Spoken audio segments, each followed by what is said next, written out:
When you create policies that have multiple stages, you can apply those stages to both in-place records and records that are stored in a record center. You can also apply a different set of stages to the file before it becomes a record, when it's essentially just a document, and a different set of stages after it becomes declared as a record.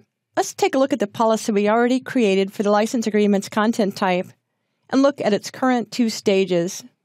Let's scroll down, and under Non-Records, you can see that drafts will be deleted 3 years after the file was last modified.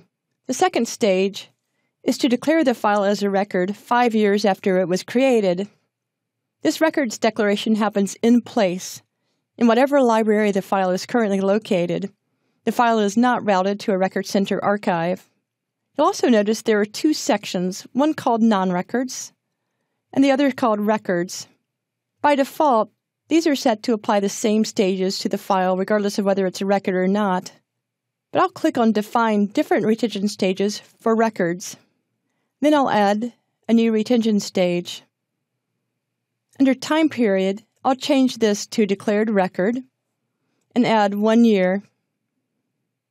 Under Action, I'll choose Transfer to another location.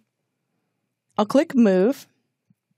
And then for Destination Location, I'll choose the record center we've created.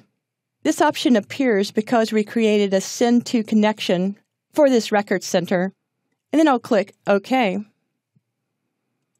Now you can see there are 2 sets of stages, and in the first set of stages, the file is declared as a record in place.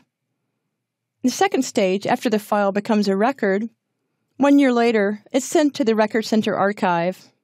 As you can see, creating a policy that has multiple stages that uses both in-place records management and a record center can be a flexible and powerful way to manage a record throughout its life cycle. Now I'll click OK.